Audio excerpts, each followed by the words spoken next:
Oi, Eduardo. Obrigado, Eduardo. Bom, pessoal, obrigado aí. Eu estava com áudio desligado mesmo. Isso acontece, a gente bobeia. Professor Vitor Paradella, meu muito boa noite. Agradecer a presença do ilustre colega aí, que vem aqui nos brindar com seus conhecimentos. Agradecer a todos os presentes aqui, nós já estamos quase com 50 alunos, aqui alguns, Ana Carolina, Caio, Camila, Carlos Rodrigues, e vou fazer aqui um breve comentário sobre o nosso palestrante, o qual ele é doutor e mestre em administração pública pela Fundação Getúlio Vargas, é especialista em formação de recursos humanos, trabalhou como analista do gestor na administração pública, direta e indireta, atuou como empresário, diretor administrativo, gerente e consultor em organizações públicas. É professor de cursos de graduação e pós-graduação desde 1982. Atualmente é professor da Faculdade Federal de Juiz de Fora, onde exerce cargos de vice-coordenador no curso de mestrado acadêmico e de MBA de Gestão de Pessoas, além de líder de grupo e pesquisas em pessoas e organizações. Como professor, atua nas graduações Administração e Administração Pública, bem como no mestrado acadêmico em Administração. Além disso, publicou 28 livros e diversos artigos científicos. Professor Victor Paradella, meus parabéns e lhe transmitam aí a palavra do protagonismo para que possa nos brindar aí com seus ensinamentos. Muito obrigado, professor Celso. Foi com grande prazer que eu aceitei aí o convite, que muito me honrou. O professor Leonardo, coordenador do curso, é um velho amigo meu da época aí, que comecei minha carreira docente. Ele era representante do Conselho Regional de Administração das faculdades, e eu admiro muito, então, a ele, o trabalho que ele desenvolve. Tive também aí na Universidade Veiga de Almeida algumas vezes, quando eu morava ainda no Rio, que agora moro em Juiz de Fora, né? Tive a oportunidade de conhecer bem a universidade, proferir algumas palestras aí com professores amigos meus. E algo que eu realmente gosto muito é justamente conversar, repartir um pouco daquilo que eu tenho aprendido na minha carreira docente e profissional também, né? E então será um prazer para mim refletir um pouco sobre esse tema que está exposto aí. Queria também dizer para vocês que estão aí participando que vocês podem ficar à vontade a qualquer momento para poder tomar a palavra, tá bom? Vocês podem abrir o microfone e fazer pergunta e contribuir de alguma forma, debater aí, fiquem à vontade, tá bom? Não é uma coisa formal, só eu falo, vocês ouvem, não. E esse tema que foi escolhido, eu acho que é um tema relevante para o tempo que a gente vive hoje, né? Porque é um tempo de crise. Quem diria, no ano passado, não precisa muito longe, não, no ano passado, que a gente estaria passando por tudo o que tem passado agora, que está acontecendo agora, que afeta diretamente a vida de todos nós, das nossas empresas, do governo, da sociedade, né? Não só no Brasil, como no mundo todo. É um tempo muito difícil. E quanto mais difíceis são os tempos, mais as organizações precisam de bons administradores e boas administradoras. A competência na gestão, ela vai facilitar que as organizações atravessem essa crise com menos danos, com mais chance de sobrevivência e recuperação, e ao mesmo tempo que a gestão competente, ela minimiza os problemas das crises, como a gente vive hoje, ela também é capaz de maximizar o aproveitamento das oportunidades nos momentos que a gente chama de vacas gordas, né? de prosperidade, de situação mais favorável. Agora, infelizmente, tem muito modismo, tem muita coisa que não é a ideal, no campo da gestão hoje em dia. A gente vê muitos livros nas livrarias que eu chamo de autoajuda corporativa, que são livros que trazem modismos, trazem aparentemente facilidades e que prometem coisas que não se pode prometer. Coisas do tipo, como ser o melhor do mundo em 10 lições, a receita infalível para o sucesso.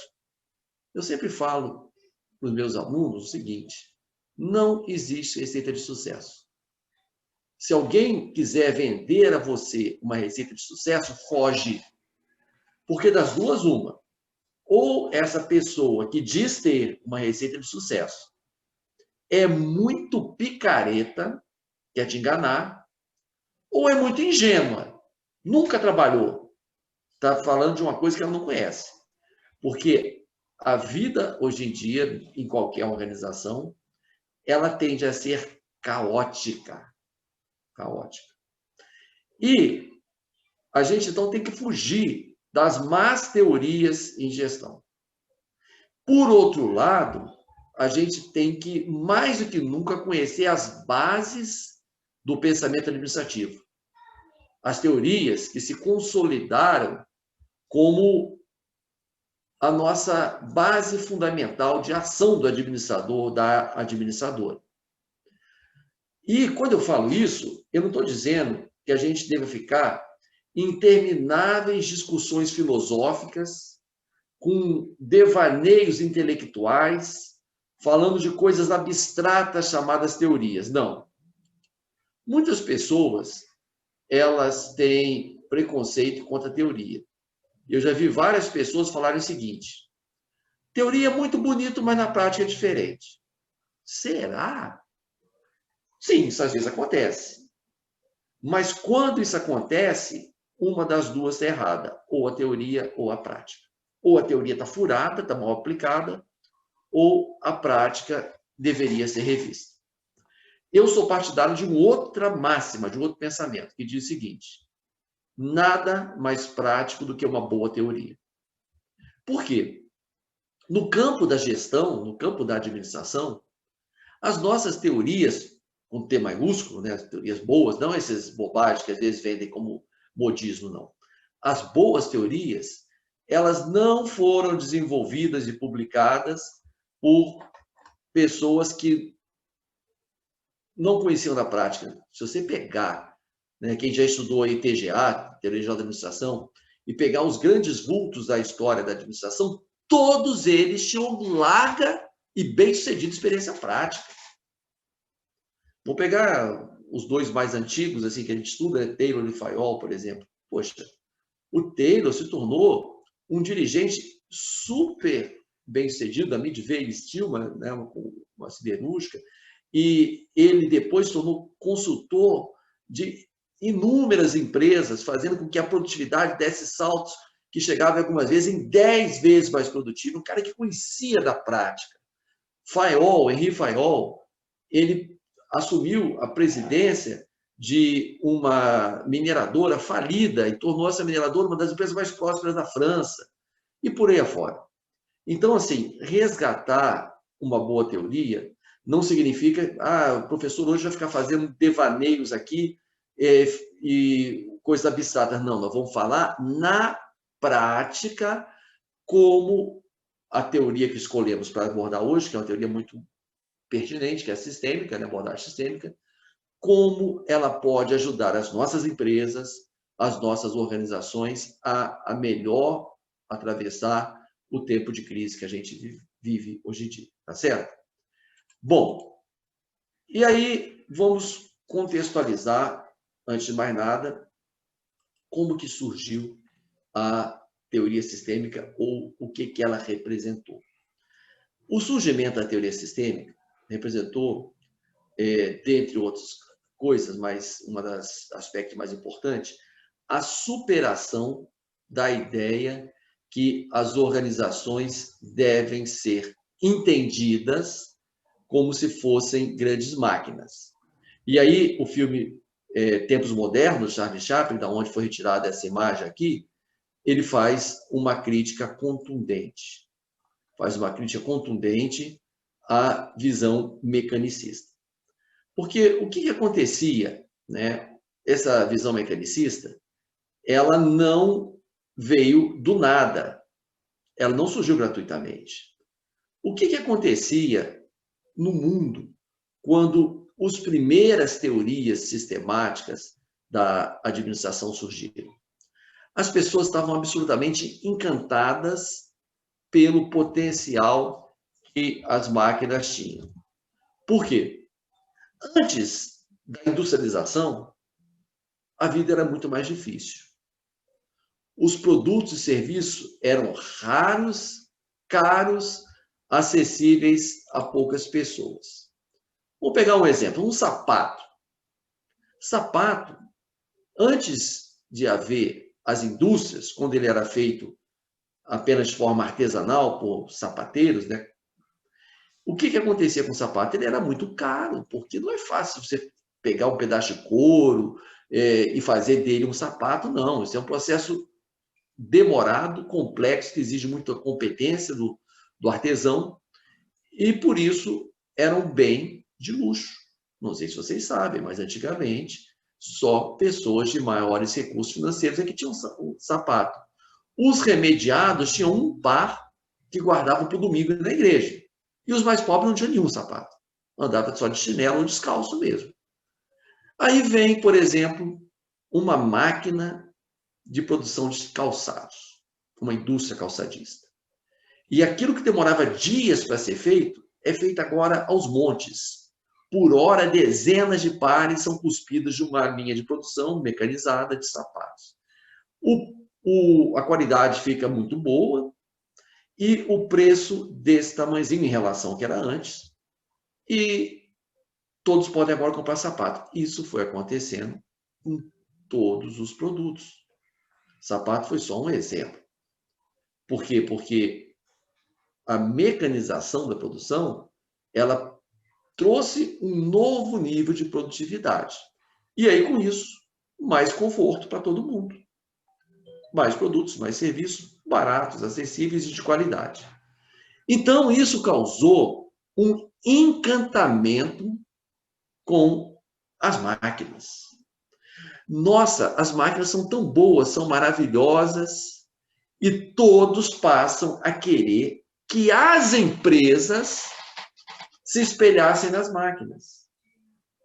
E que os trabalhadores fossem também similares na sua ação à ação de uma máquina.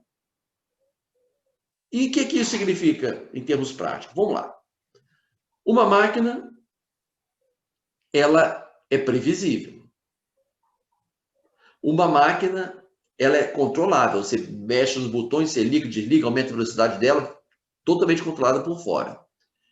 Ela é passiva. Ela não reclama. Ela trabalha de forma contínua, incansável, não tem sábado, não tem domingo, não tem feriado, você está trabalhando. E foi isso que se pensou a respeito das organizações que deviam ter esse modelo e que os seres humanos deveriam também, como eu disse, se encaixar nesse modelo mecânico. E as primeiras teorias de administração, elas buscavam basicamente isso: tornar as empresas máquinas perfeitas que tivessem essas mesmas qualidades, não tivessem conflitos, tivessem uma alta produtividade, que não criassem nenhum tipo de problema, que fossem controláveis. E assim foram estabelecidas as primeiras propostas, as primeiras teorias de gestão.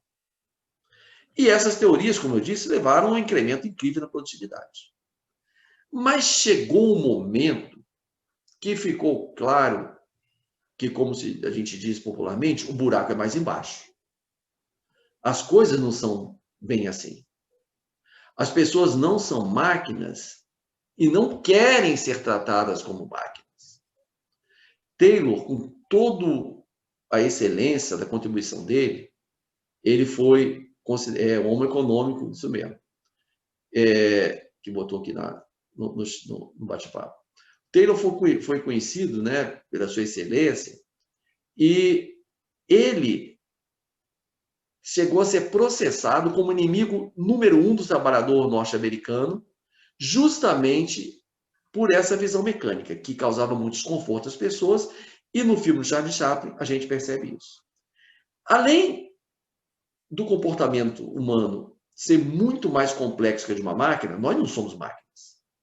Tem um lado muito bom disso, que é a nossa criatividade, que a máquina não tem, né? E tem um lado mais complexo do que isso, né? Somos, muitas vezes, difíceis até de serem compreendidos. Além disso, o mundo foi ficando muito, muito mais complexo. E foi visto no campo da gestão que não era possível a gente achar que ia controlar as organizações da mesma forma que um operador controla uma máquina. Quando a visão sistêmica, então, ela surge, foi várias décadas depois, ela traz uma mudança, um novo paradigma. As organizações não mais vistas como máquinas, e sim como sistemas vivos. Então, o ser vivo passa a ser a referência para entender as organizações.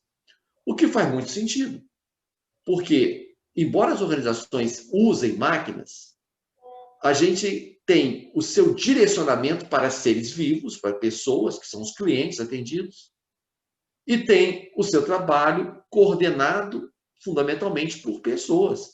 Por mais que haja hoje automação industrial, e a indústria 4.0 está aí, né, com processos produtivos cada vez mais baseados na robótica, na inteligência artificial, há seres humanos por trás do planejamento, da programação e das principais decisões que acontecem. E a teoria sistêmica, ela não começa no campo da administração. Ela começa no campo da biologia.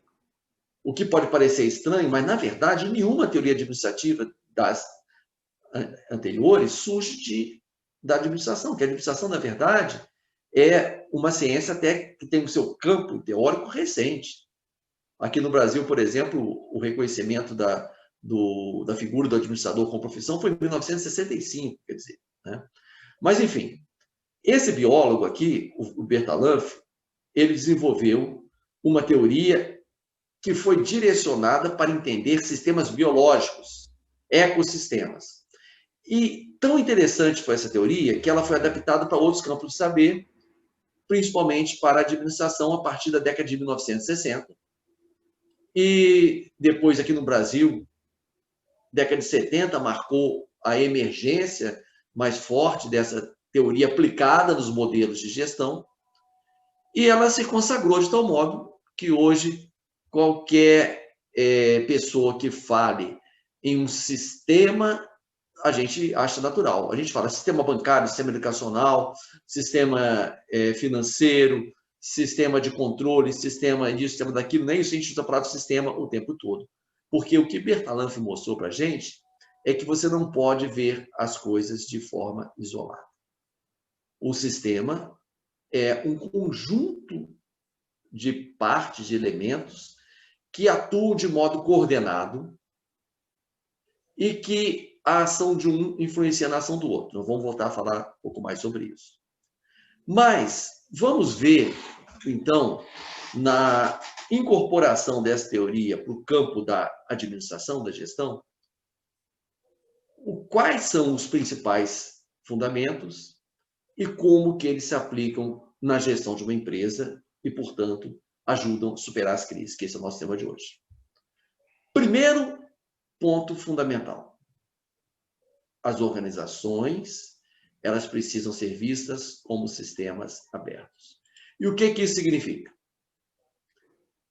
Bertalanffy viu que nenhum sistema vivo sobrevive sem uma constante troca com o ambiente externo. Porque os sistemas não são autossuficientes. Nós, por exemplo, vamos pegar aqui o corpo humano como exemplo de um sistema biológico. Nós temos que o tempo todo captar fora o alimento, a água, o calor, senão a gente morre, não é verdade? O ar, senão a gente morre. E por isso, nós temos poros na nossa pele para captar o calor, temos as nossas narinas para poder respirar o ar, temos a nossa boca para beber e para comer. Nós temos o corpo aberto, nosso corpo não é fechado. Se a gente fechar as vias respiratórias de um indivíduo, por exemplo, o que vai acontecer com ele? Vai morrer. O sistema fechado, ele morre. Trazendo isso para o campo agora da gestão empresarial. As organizações, elas não sobrevivem sem uma constante troca de influência com o meio ambiente externo, com o mercado no qual atua e com a sociedade como um todo. E o que significa ter uma lógica de gestão de sistema aberto? Significa reconhecer isso e favorecer essa troca. Querendo ou não, você vai ser influenciado. Tá? Então, por exemplo, os nossos poros, a nossa pele, como eu falei, a gente importa calor do ambiente e a gente não depende da nossa vontade, a gente sempre vai ser afetado pela temperatura. Esses dias, por exemplo, tem feito muito frio, não sei se aí no Rio já esquentou, mas aqui em Juiz de Fora a temperatura está por volta de 8 graus, muito frio, né? Não há quem não sinta frio. Se você vai, por outro lado, você está aí no Rio, em janeiro, num dia de sol, no centro da cidade, você vai medir temperatura no asfalto a 40 e poucos graus, não há como não sentir calor. Alguns são mais calorentos, outros são mais friorentos, mas todos sentem calor e todos sentem frio, todos são afetados pela temperatura atmosférica. Então, como a gente não tem como evitar isso, o que a gente faz? A gente procura se informar sobre o clima e se preparar para ele. Se você for mandado pela sua empresa para fazer uma viagem, né, para participar de um evento ou qualquer outra coisa, numa outra cidade, uma das coisas que você certamente fará é você vai se ligar, como é que é o clima nessa cidade? Ah, então vou levar uma roupa mais pesada, uma roupa mais leve, não é isso? Transpondo isso para a lógica da gestão empresarial.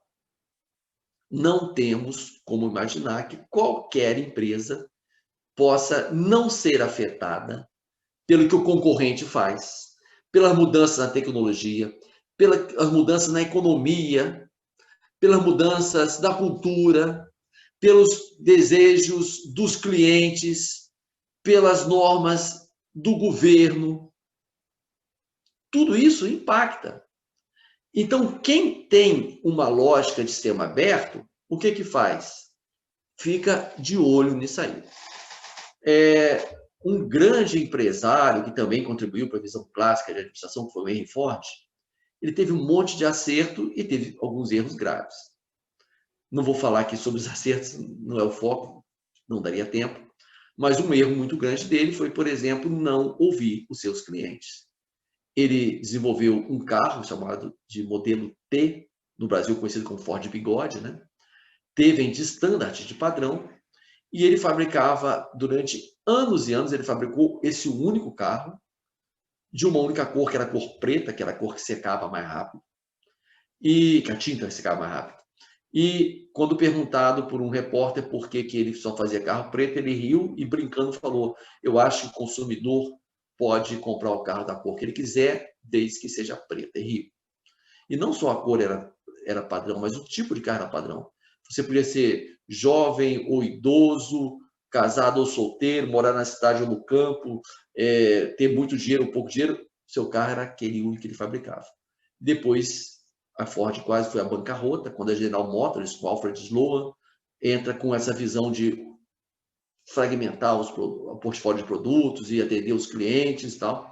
Mas, enfim, nós não podemos deixar de ouvir o cliente. Então, o que é ser sistema aberto na lógica empresarial? Ter um saque, serviço de atendimento ao cliente que funcione, que te dê subsídios legais. E não só você procurar ouvir o cliente que quer reclamar, mas fazer pesquisa de satisfação, como muitas empresas fazem. Usar ferramentas de tecnologia de informação para mapear hábitos de consumo. Investir, então, no relacionamento com o cliente, na fidelização do cliente. É ficar atento ao que está acontecendo na política e na economia. Um bom administrador, uma boa administradora, não pode falar assim, não quero nem saber disso. Tem que saber. Não estou dizendo que você tem que ser militante partidário, ficar apaixonado pelo político A ou contrário do político A, não, não é isso. Mas o que acontece na política e na economia, que andam muito juntas, vai impactar, cara. Você não tem como falar que o movimento do dólar, que a taxa de juros, que a taxa de inflação, que o desemprego, que o PIB, isso vai tudo impactar você, ok? Então, o que é gerenciar uma organização a partir desse princípio, que é o princípio de sistema aberto? Valorizar a troca de influências com o ambiente externo, que, como eu falei, é composto pelos clientes, fornecedores, distribuidores, concorrentes, pela economia e tal. Valorizar essa troca. Está o tempo todo de olho muito aberto no que está acontecendo e não só captando as informações, mas interpretando. O que isso me afeta enquanto empresa? O que isso vai me trazer? Ok? Então, esse é o primeiro princípio. Outro princípio muito importante. A busca da homeostase e também da estabilidade dinâmica, que são associadas. O que é homeostase? Homeostase é um valor sistêmico que significa a proteção do sistema contra mudanças bruscas que acontecem no ambiente externo. Vou falar mais uma vez, fazer mais uma vez o paralelo com o corpo humano, já que a sempre começou em biologia, fica mais fácil entender. A nossa temperatura corporal fica entre 36, 37, 37,5 no máximo, não é isso? De uma pessoa que não está doente, que não está com febre. Num dia que está frio, que está 12, 15 graus, o seu corpo não vai ficar 12, 15 graus. Você vai botar o termômetro, vai estar 36, 37. Se você está andando no verão carioca, lá no centro da cidade, e no asfalto lá do centro da cidade a 42 graus, o seu corpo não irá a 42 graus. Então você vai ter problemas sérios de saúde. Então, o corpo humano faz uma homeostase. Ele regula para que, dentre outras coisas, a temperatura externa não faça a nossa temperatura variar muito. Mesma coisa nossa pressão interna. E é por isso, quando você sobe a Serra de Petrópolis, às vezes fica com o ouvido entupido, porque está regulando ali a sua pressão interna. Bom, o que significa, então, a homeostase trazida para o campo agora das empresas? As empresas precisam regular um pouco as variações externas, ou melhor, os efeitos das variações sobre elas. Vou dar 2 exemplos disso. No mês de Páscoa, no Brasil, as pessoas consomem 10 vezes mais chocolate do que nos demais meses do ano. Há um aumento de 1000% na demanda por chocolate no mês de Páscoa. Obviamente, nenhuma indústria de chocolate consegue produzir 10 vezes mais no mês anterior para poder abastecer a loja. Não tem como. Ainda que se contratem funcionários extras, que bote até um terceiro turno, mas a capacidade instalada não permite você, de uma indústria, produzir 10 vezes mais de um momento para o outro. Não existe isso. E se fosse fazer investimento, seria antieconômico. Depois ficaria com capacidade ociosa. Então, qual que é o movimento homeostático que uma indústria de chocolate faz antes da Páscoa? O estoque. Ao invés de ter uma curva assim, zoom, um pico de 10 vezes produção, que seria inviável, essa curva ela tem um crescimento suavizado. Porque os ovos de Páscoa são produzidos vários e vários meses antes da Páscoa e são estocados. Então, esse é o movimento homeostático. Nesse caso, não para fugir uma ameaça externa, mas para aproveitar uma oportunidade, não perder venda, ter chocolate para entregar. Ok? Outro exemplo homeostático empresarial. Quando os cinemas, por exemplo, já tem muito tempo que eles criaram uma promoção por um preço muito mais em conta durante a semana, normalmente tem um dia ou dois, terça e quarta, ou quarta-feira e tal, que é um preço desse tamanhozinho. Por quê? Porque se eles não fizessem isso, todo mundo ia querer ir no cinema. Que dia? Melhor dia é sábado, gente. Domingo, sexta, não sei, fim de semana. Você não está cansado do seu trabalho, você no dia seguinte não vai acordar cedo. Então, todo mundo quer o cinema. saudade de cinema, né? Na pandemia não está podendo, mas saudade. Mas quando a gente tinha cinema, e vai voltar, se Deus quiser, em breve vai ter, a gente gostava mais do que de um sábado, legal. Depois você podia esticar e comer uma pizza depois do cinema e tudo. Coisa boa. Mas aí, o que acontecia? Lotava a sala de cinema sábado. Você muitas vezes chegava, não tinha lugar, já tinha esgotado. Hoje também isso não acontece tanto porque você compra na internet, né? Você chega lá com o seu ingresso garantido. Mas mesmo assim, você entra no site, ó, tudo esgotado. E durante a semana ficava as moscas. Aí quando as exibidoras, né, as salas de cinema, começam a fazer promoção durante a semana para poder estimular as pessoas a não irem só no fim de semana, diminuir um pouco a quantidade no fim de semana e aumentar um pouco a quantidade dos dias de semana, isso também é homeostase. Ou seja, a despeito de ser um sistema aberto, eu crio alguns limites para que eu não crie danos para o meu sistema pelas grandes variações externas, percebe? Agora, as duas coisas que eu falei até agora, os dois princípios, eles têm que estar articulados e equilibrados. Nós não podemos confundir homeostase com fechamento de sistema. Eu tive um professor, por exemplo, quando eu fiz o mestrado, que ele contou que certa vez ele fez uma consultoria para uma empresa que fabricava divisórias para escritório. E era uma empresa que tinha sido muito próspera no passado, mas estava em decadência, estava em declínio. E rapidamente ele constatou o motivo. Numa época em que todo mundo já usava divisória de materiais sintéticos, eles continuavam fazendo divisória de madeira pura, que era muito cara, pesada, difícil. Ele falou para o empresário que era esse o problema, e o empresário falou assim, não, meu pai fundou essa empresa fazendo divisória de madeira. É o material mais nobre, é o que eu gosto de fazer, o que eu sei fazer, não vou mudar. Ele quebrou, tá certo? Então, assim, não se trata a homeostase jamais de fechar o sistema. Falar, dane-se lá fora, estou aqui dentro. Não, não. Você tem que saber a hora de abrir-se totalmente às influências externas e a hora de preservar um pouco algumas características. Eu tive uma loja de roupa. Eu tive uma confecção de camisas masculinas e uma loja de roupa. E aí, a gente, por exemplo, tinha que seguir as tendências da moda em cada época, claro. Isso é sistema aberto.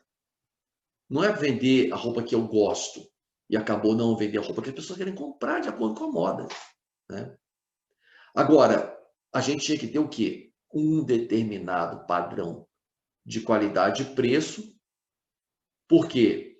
Uma loja muito popular, por exemplo, que de repente queira vender produtos muito sofisticados, vai afastar os seus clientes, e, nossa, que loja ficou caro, e não vai conquistar os clientes mais ricos, porque aquela loja é vista como muito popular, não é loja para eles, só para dar um exemplo.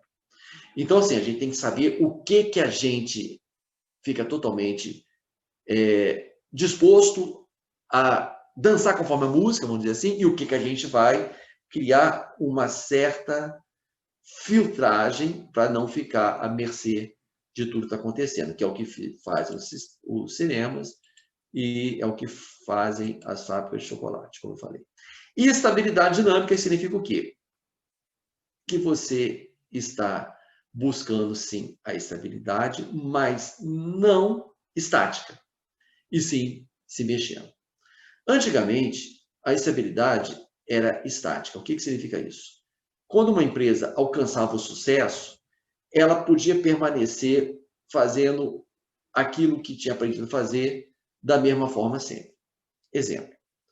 Alguém abriu uma mercearia, no começo tinha uma certa dificuldade para aprender a buscar bons fornecedores, para encontrar bons fornecedores, aprender a estocar sem estragar os produtos, a colocar um preço justo, a fazer a freguesia, fazer o ponto, como se diz. Depois de um tempo, aquilo entrava igual um avião na velocidade de cruzeiro, né? Está ali estabilizado e vai tudo no automático. E durante anos, durante décadas, aquela mercearia vendia as mesmas coisas para as mesmas pessoas, as mesmas condições. E o filho ou a filha daquela pessoa que fundou herdava e continuava fazendo a mesma coisa. Hoje, eu não preciso nem falar para vocês. Vocês são careca de saber que isso é impossível, que qualquer organização que faça isso, continuar sempre igual, vai quebrar. Então, a gente quer uma estabilidade? Quer, mas estabilidade se faz mudando, evoluindo, adaptando-se. E aí significa a estabilidade dinâmica e está, então, associado a esse sentimento de que a gente vai manter, sim, uma certa estabilidade do sistema interno nosso, da empresa, como, por exemplo, não produzindo chocolate 10 vezes mais, mas de forma sábia, dinâmica, adaptando-se a cada momento o que está acontecendo. Bom, toda organização, esse é outro princípio sistêmico básico, precisa equilibrar 3 processos que continuamente são desempenhados. Da mesma forma que acontece isso no sistema biológico. O corpo humano, por exemplo, importa, né? Já falei, água, comida, oxigênio, calor, transforma isso em energia e exporta através da fala, do movimento, a gente bota isso para fora. Tem que ter um equilíbrio nisso, não tem? Se você come menos do que você precisa, e algumas pessoas, por exemplo, têm doenças psicológicas, como, por exemplo, a bulimia, né? Pessoas que começam a não querer comer e tudo mais, você vai ter problema, você vai ficar doente. Se você comer muito mais do que você precisa, você também vai ficar doente. Se você comer coisas que não são as melhores, você vai ficar doente. A transformação, falando da comida, né? Transformação, você precisa digerir. Problemas digestivos vão te causar problemas, né? E a exportação, seus excrementos, você vai botar para fora o que não serve, e aquilo que serve você vai colocar no seu sangue, da forma, né, de energia, né, enfim, nos seus músculos, e você vai agir. E aí, por exemplo, a pessoa que pratica atividade física está exportando um pouco do excesso de caloria que ingeriu, etc. Né? Trazendo isso para as empresas. Uma padaria, por exemplo, ela importa sal, fermento, farinha de trigo, leite, água, energia elétrica, etc, etc, etc. Transforma essas coisas em pão, em biscoito, pão de queijo e exporta vendendo para os seus clientes. O que precisa numa padaria ou em qualquer outra empresa? Uma constante troca de influência, não é isso? Então, por exemplo, a gente precisa que o balconista que está na exportação avise o padeiro: olha só, está acabando o pão de queijo, bota mais uma fornada aí que já está acabando. Ou então, padeiro, é necessário aí cuidar, porque o pão de queijo está ficando muito queimado, o pessoal está reclamando que está duro, está queimado. O padeiro tem que informar ao comprador, ao gerente, quem quer que seja que compra na padaria, que de repente aquela farinha que ele está comprando, que mudou de fornecedor, está ruim, enfim, né? E esse mesmo processo em qualquer tipo de empresa. Tem que haver uma constante troca, uma constante interação entre as áreas e um equilíbrio nessas dimensões, tá certo? Entropia. Outra qualidade sistêmica, outra característica sistêmica fundamental. E o que significa a entropia?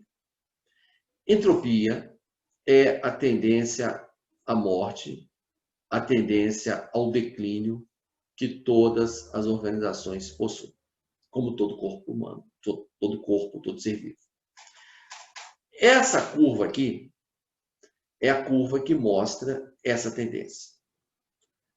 Quando a gente tem aqui, ó, no ponto zero, que é quando uma organização começa a existir, ou vou falar primeiro do corpo humano, depois eu vou para as empresas. Quando nasce um bebezinho, olha aqui, ponto zero, nasceu aqui. Esse bebezinho, qual é o vigor que ele tem? Baixo. Um bebê recém-nascido é super frágil, não tem força, não tem vigor, você tem que cuidar dele com o maior cuidado, não é isso? Ele vai crescendo, bebezinho, ele vai ficando mais forte, na adolescência tem um surto de crescimento, chega a 17, 20 e poucos anos, na plenitude da sua força, e depois começa um processo de envelhecimento, de perda do vigor, que vai levar algum dia ao vigor zero, que é a morte. Essa é a curva entrópica do ser vivo. E nós não temos como evitar a entropia nem evitar a morte. Podemos adiar, que é o que se faz hoje. As pessoas envelhecem muito mais lentamente. Antigamente, uma pessoa com 70 anos era um velhinho. Hoje tem um monte de gente que eu conheço com 70 anos que está super ativa, está super bem, né, e tudo mais. Conheço pessoas com 80 e poucos anos, a mesma coisa, né, enfim, né? E você adia a morte e adia e diminui também a perda de vigor. Mas você não tem como adiar, não tem como, desculpa, evitar que algum dia isso vai acontecer. Trazendo agora para o campo das empresas. A entropia acontece como está aí colocada, né?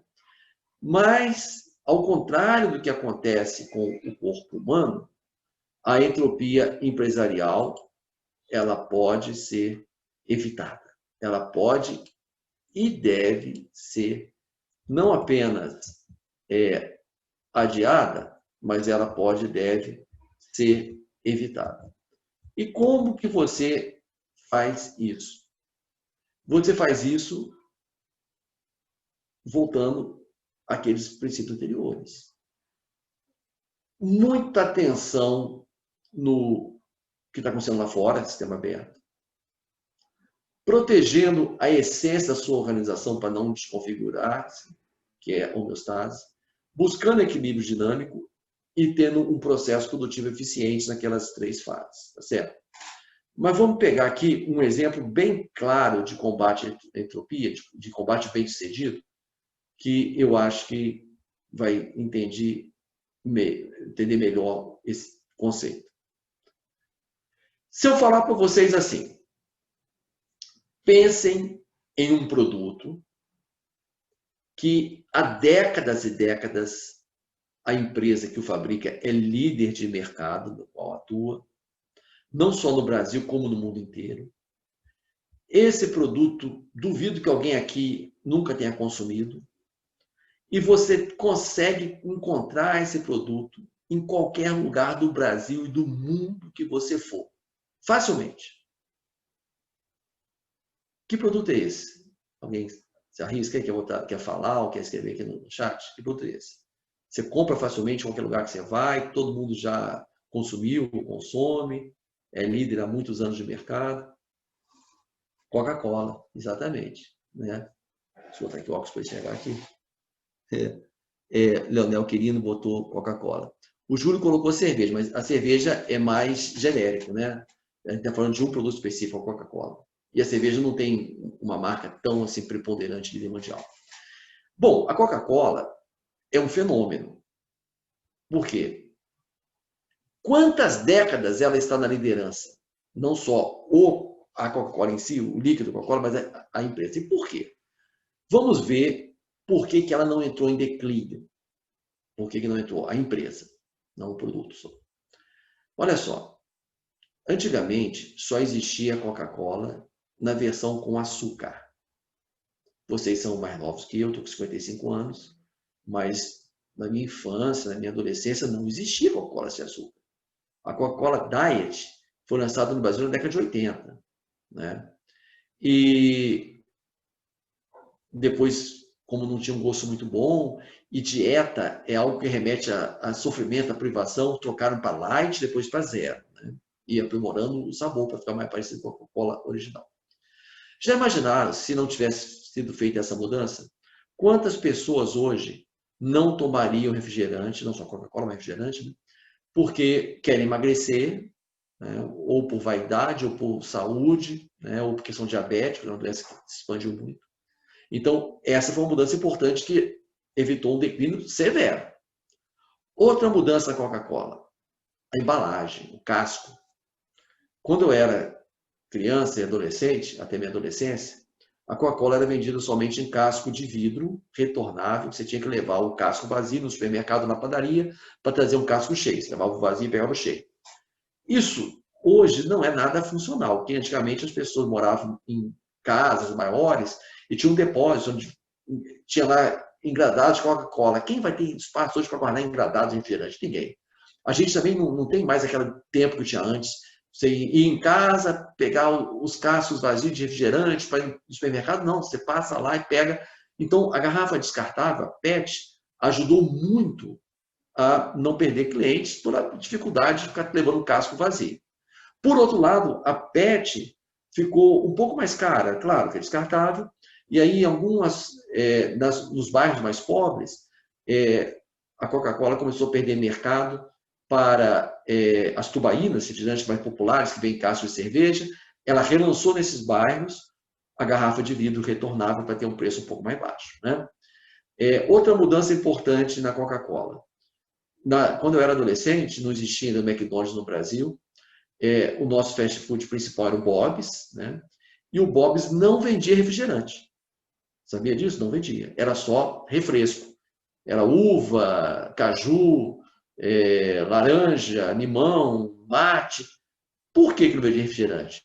Porque uma loja do Bob's vende milhares de lanches por dia, uma loja grande. Como que você vai gelar milhares de garrafas de refrigerante para poder abrir e servir no copinho? Não tinha como, não funcionava. Então, os refrescos ficavam nos tonéis, né, com aquela alavanquinha assim, botava o copo ali, enchia, era muito mais prático e por isso não vendia refrigerante, só refresco. Aí, a Coca-Cola e as demais fabricantes de refrigerante lançaram um Post Mix, aquela maquininha fácil de usar, né, que aperta o botãozinho, sai ali refrigerante no copo, pega para o cliente e vai embora. Outra mudança. E mais recentemente, nas últimas 2 décadas principalmente, as pessoas começaram a ter restrição em relação ao refrigerante, porque é artificial, faz mal, muitas pessoas acham isso, né? Então, o que a Coca-Cola fez? Comprou o Suco Mais, comprou o Suco Del Valle, lançou a água mineral, Cristal, comprou a Leão Júnior, que fabrica o famoso Bate-Leão, né, que todo carioca adora, né? Leão Júnior e tudo. Ampliou o seu portfólio para muita além de refrigerante, porque antigamente era só refrigerante. Era Coca-Cola, Fanta, uva e Fanta laranja. Agora tem né? Então, tem havido um progressivo declínio do consumo de refrigerante, mas a Coca-Cola Company ela tem vendido cada vez mais bebidas não alcoólicas, porque, veja, percebe, todas essas mudanças possibilitaram a Coca-Cola não entrar em entropia, tá certo? E aí não é só Coca-Cola não, gente, por favor, esse é só um exemplo, tá bom? Eu nem sei se tem alguém aqui concorrente, alguém da Ambev. A Ambev é uma empresa admirável também e tem feito também coisas impressionantes. É uma empresa brasileira de alto destaque. Só peguei o exemplo de Coca-Cola, né, mas poderia pegar outro. Estou aqui, não sou acionista nem um apaixonado pela empresa, não. Mas eu estou mostrando para vocês o seguinte. É possível você evitar a entropia. Como? Inovando, movimentando, que foi o que a Coca-Cola Company fez. A informação é um recurso estratégico.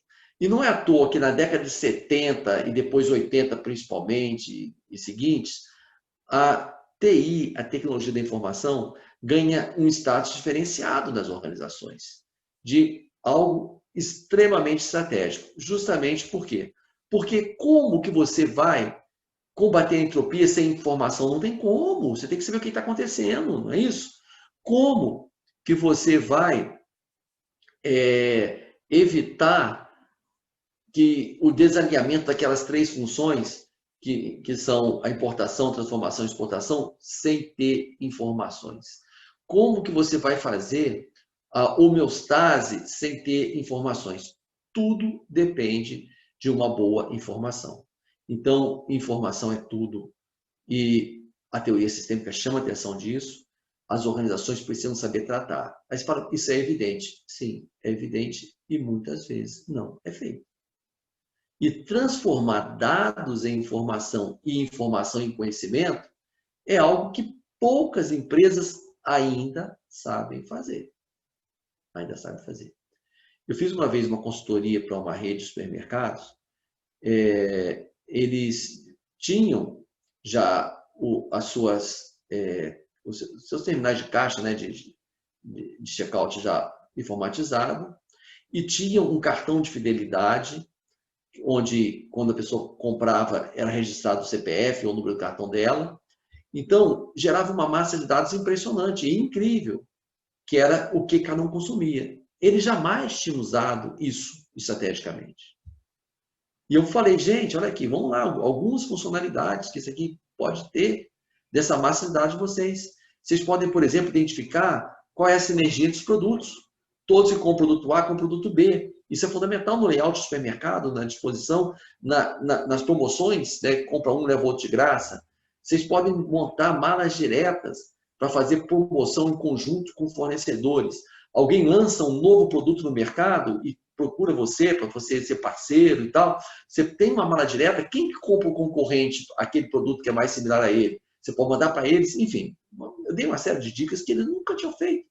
Estava com uma massa de dados sem aproveitar para nada. Então, hoje, a gente tem que saber transformar o dado em informação e a informação em conhecimento.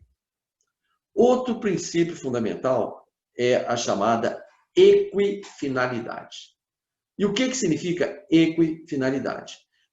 Todos os componentes do sistema precisam, ou seja, os subsistemas, precisam estar direcionados para os mesmos objetivos. Bom, isso nem sempre acontece, infelizmente.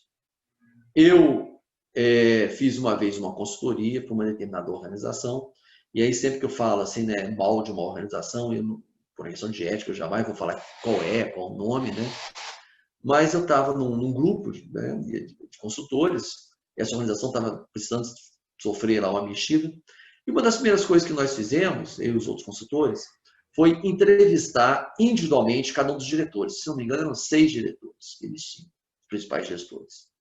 E a primeira pergunta que a gente fazia na entrevista é assim, qual é, na sua opinião, a missão dessa organização? E a gente está perguntando a missão só decorar aquela declaração de missão que ele nem tinha, mas se tivesse, não é isso. Assim, na prática, o que é essa missão? Gente, cada um deles tinha uma visão totalmente diferente de qual era a missão da organização.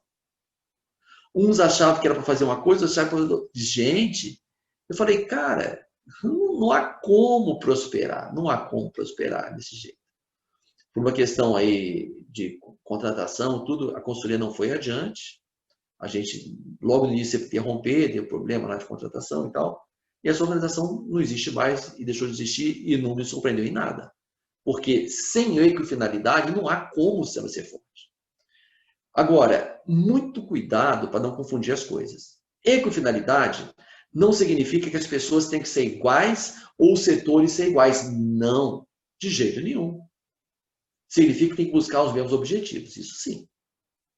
Fazendo uma comparação, um time de futebol. Cada jogador, pela posição que ocupa no campo, tem habilidades diferentes, papéis diferentes. A habilidade requerida de um zagueiro, de um defensor, não é a mesma de um centroavante, um atacante, não é. São perfis diferentes de jogador. E o papel em campo também é diferente. Então, não é que você vai ter uma equipe todo mundo igual, não é isso. Mas o que eles têm em comum? O mesmo objetivo. Um time, quando entra em campo, tem que estar todo mundo imbuído do mesmo propósito.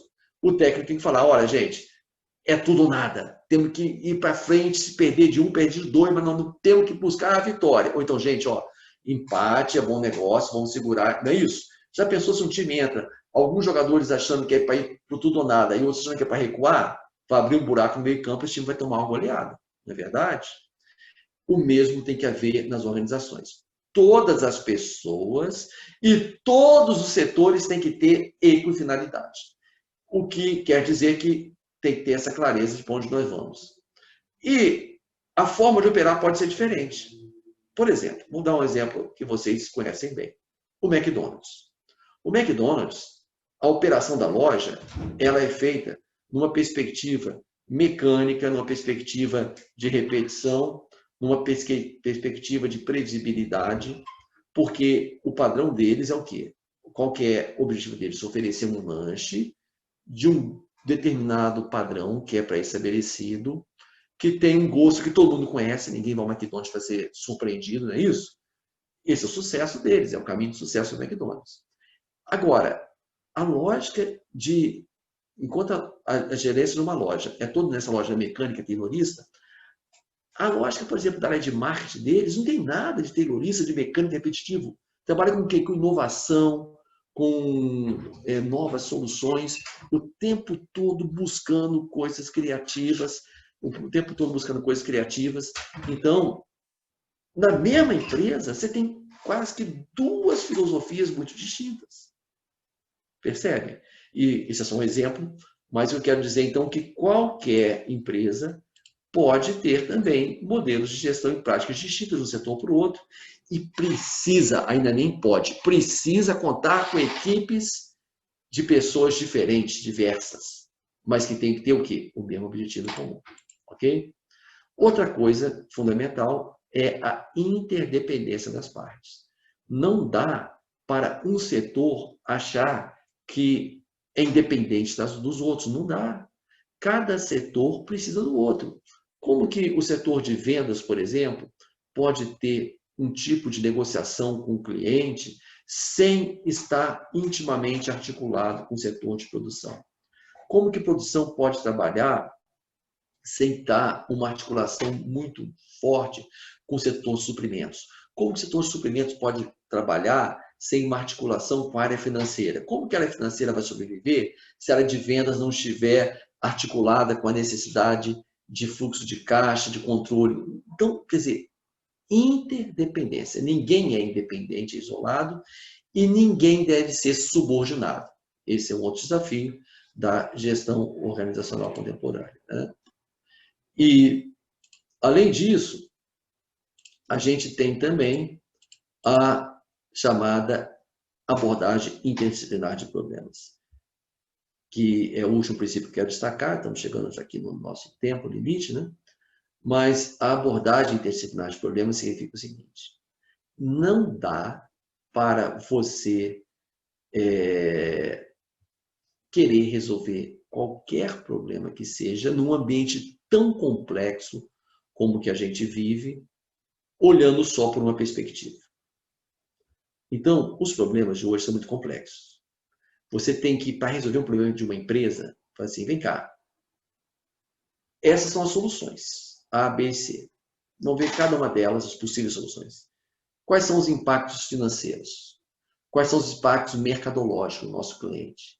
Quais são os impactos na nossa cadeia de produção, fornecedores, distribuidores? Quais são os impactos no clima interno da nossa empresa, da satisfação dos nossos funcionários? Quais são as questões jurídicas envolvidas e as questões culturais envolvidas? Você tem que fazer isso tudo.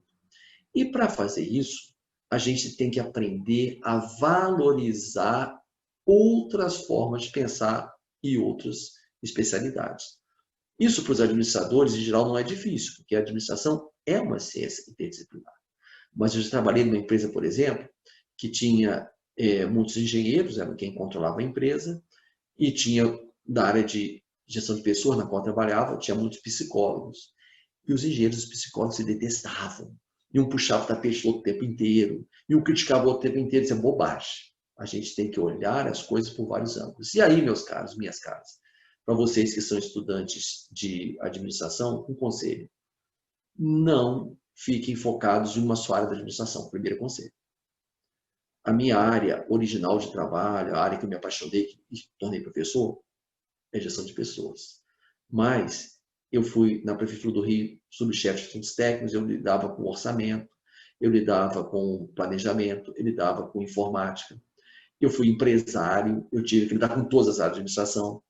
Eu fui diretor administrativo de uma organização, tive que lidar com todas as áreas de administração. E não só as outras áreas de administração, mas aquelas disciplinas que muitos estudantes acham chatas, sociologia, filosofia, psicologia. Cara, isso é fundamental. Você tem que conhecer essas outras áreas que vão se associar aos conhecimentos administrativos. Ter uma noção de tudo e saber reconhecer e valorizar os profissionais das outras áreas. Bom, gente, está no nosso horário aqui, foi 1 hora, né, que foi orientada aí, que deveria durar a nossa palestra, né? Eu não sei se alguém quer fazer algum comentário, tem alguma pergunta que você quer fazer. Estou à disposição, se houver. Muito bem, professor. Tá? Olha, quem quiser aí, vamos aguardar alguém fazer alguma pergunta aí, alguns comentários. E realmente, professor, essa abordagem aí interdisciplinar dos problemas e ter aí uma visão sistêmica aí, né, dos problemas, eu acho que, na verdade, existem vários princípios e todos são importantes, mas esses dois são bem fundamentais, né? Com Para toda certeza. empresa, né? Com certeza. Tem um ditado que fala assim: quando você só tem um martelo como instrumento, todo problema se assemelha a um prego. Então, a pessoa que fica assim, só focada em uma área de conhecimento, né? Por exemplo, o administrador financeiro, que ele só quer saber de finanças, aí ele vai fazer sempre conta do que é mais econômico, dá mais retorno, e ele pode quebrar uma empresa por causa disso. Porque tem momentos que você tem que ver, não é só o que é mais econômico, mas o que é mercadologicamente mais visível, o que é melhor de outros, né? Então, assim, tem que ter muito cuidado. É uma verdade, professor, é uma grande verdade. Pode sim, se você não tiver uma visão mais ampla, você acaba quebrando uma empresa ou qualquer similitude, porque visto tem horas que o preço não é tudo, né? A Andressa coloca aqui, professor, não é uma pergunta, mas me ajudou É, demais com o conteúdo que está estudando. Ela Obrigado, Andressa. agradece aí. Estou vendo aqui no bate-papo. Tem a A Paula Gama Paula aqui. falou também, Nossa, muito foi obrigado. maravilhoso, muito obrigado. Muito obrigado a vocês. Tem a Amanda Borges dando aí, muito bom mesmo, parabéns. É, eu agradeço aí o carinho, a atenção de vocês, né? E eu me coloco à disposição, tá bom? Aqui está o meu e-mail, caso alguém queira qualquer outra informação, tá bom? Ótimo. Eu tenho esse meu Instagram, ele é exclusivamente profissional. Não tem nada nele assim de fotos pessoais, coisa assim, não que seja errado, mas não é o foco, né? Então, eu posto aí com frequência dicas sobre gestão, sobre liderança, né? Então, quem quiser me seguir no Instagram, esse aí, @professor Victor Paradela. Eu tenho um canal no YouTube que tem alguns vídeos lá, né, que também são dessa área de gestão, tá bom? Se vocês quiserem, então, também aí me seguir no YouTube ou no Instagram, será também um prazer, tá bom? Ok. Então, vou agradecer aí, então, a todos os presentes que estiveram aqui agora, agradecer ao ilustre professor Victor Paradela, que nos prestigiou aqui, nos brindou aí com seus conhecimentos, a todos aí que preencheram o formulário aí que nós postamos no site, vamos enviar o certificado de participação e, naturalmente, ao ilustre professor que esteve aqui hoje, também será enviado aí ao amigo o certificado de participação. Muito Pessoal, obrigado. muito obrigado. Em nome do professor Leonardo Fuerte, da coordenação do curso da Administração de Aveiro de Almeida, mais um evento realizado com sucesso. Ok? Mais alguma pergunta? Alguém gostaria de fazer aí? Acho que já estamos na hora, né, professor? Isso. Como bons administradores, iniciamos na hora correta, desenvolvemos todo o nosso anúncio ao longo do horário previsto e terminamos tudo dentro do previsto. Isso aí. Vou então encerrar aí para a gente, ok, professor? Tá Obrigado, até a bom? Um próxima. abraço. Tchau. Um abraço aí, senhor. Tchau, pessoal.